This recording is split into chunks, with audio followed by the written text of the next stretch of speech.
There was a time when Keplarian Games was everywhere. You couldn't scroll through YouTube without seeing someone playing Ice Cream, Evil Nun, or Mr. Meat. Their games had simple concepts, creepy characters, and most importantly, they were insanely watchable. For a while, Keplarian seemed to have cracked the formula for mobile horror.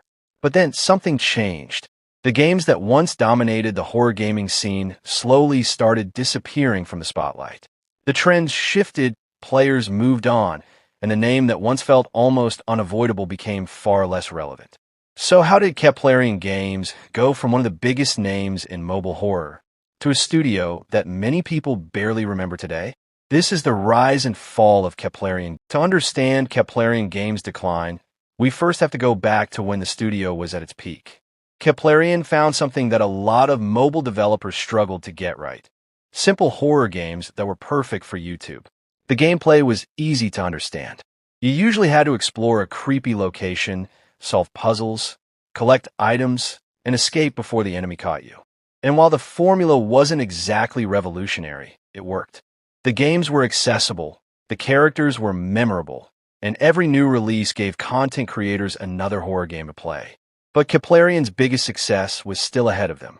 A game that would turn their studio into one of the most recognizable names in mobile horror.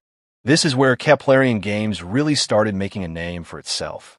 The studio had already experimented with horror games, but then came the games that would define the Keplarian brand. Ice Cream, Evil Nun, and Mr. Meat. And the interesting thing about these games is that they weren't trying to compete with huge AAA horror titles. They were mobile games. The graphics were relatively simple, the controls were easy to understand, and the gameplay was built around a formula that almost anyone could pick up within a few minutes. But that simplicity was actually one of Keplarian's biggest strengths. Then came Ice Cream. The basic idea was immediately memorable. A mysterious ice cream vendor named Rod was kidnapping children, and the player had to investigate, solve puzzles, and figure out how to escape him. Rod wasn't just another generic horror monster. His design was simple, recognizable, and perfect for thumbnails. And that mattered, because around this time, YouTube gaming was incredibly important for horror games. A game didn't necessarily need to be technically impressive to become popular. It needed to be fun to watch. And Ice Cream was exactly that. Every level could create a new situation for a YouTuber to react to. You had chases, puzzles, jump scares, secrets, and, most importantly, a villain that viewers could instantly recognize. The series also kept expanding. Instead of releasing one game and moving on, Keplarian turned Ice Cream into an entire franchise, giving players new locations, characters, storylines, and sequels. And every new installment meant another opportunity for creators to make videos about it. But Keplarian wasn't putting all its eggs in one basket. Another major franchise was Evil Nun. The concept was just as simple. You're trapped inside a school controlled by a terrifying nun, and your goal is to escape. Once again, Keplarian understood the importance of having a memorable antagonist. The Evil Nun became one of those characters that could immediately tell you what game you were looking at. And just like Ice Cream, the game was built around exploration, puzzles, hiding, and escaping. This created a familiar gameplay loop, but familiar didn't necessarily mean bad. For players, it was easy to understand. For YouTubers, it was easy to turn into entertaining videos. And for Keplarian, it gave them another franchise they could keep expanding. Then there was Mr. Meat. Instead of an ice cream truck or a school, players were dealing with a creepy butcher. Once again, the formula was recognizable. You entered a dangerous environment, searched for clues and items, solved puzzles, and tried to avoid the enemy. At this point, Keplarian had developed something that many mobile horror studios would love to have: a recognizable identity. You could see a screenshot of one of their games and often tell that it was a Keplarian title. The games shared a similar style, similar gameplay mechanics, and similar approach to horror. And that consistency helped build an audience. But there was another factor behind Keplarian's success that can't be ignored.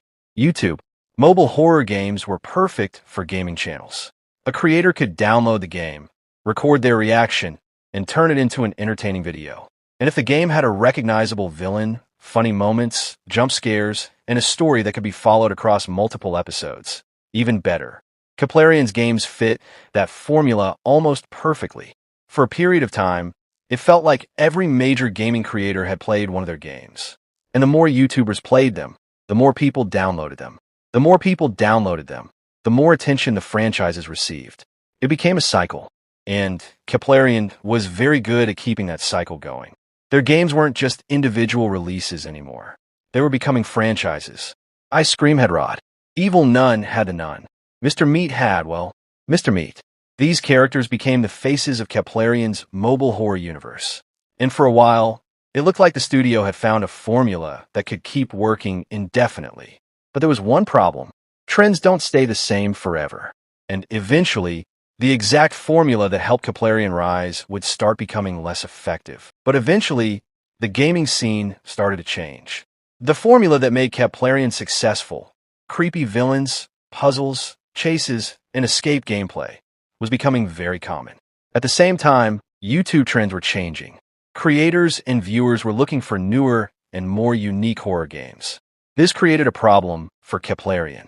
Ice Scream, Evil Nun, and Mr. Meat were still recognizable, but they no longer felt as fresh as they once did.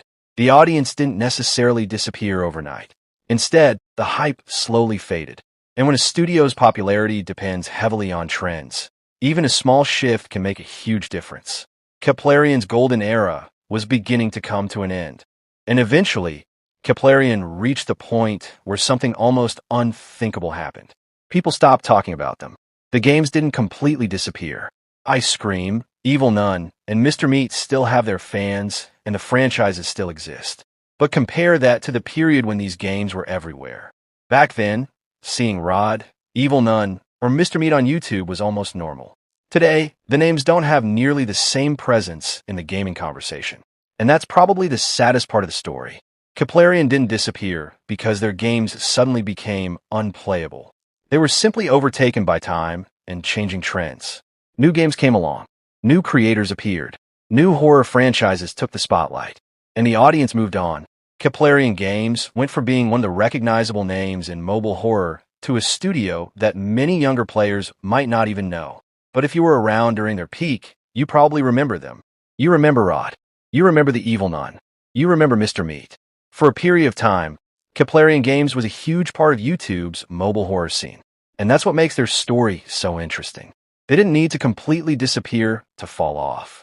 They just needed to stop being remembered.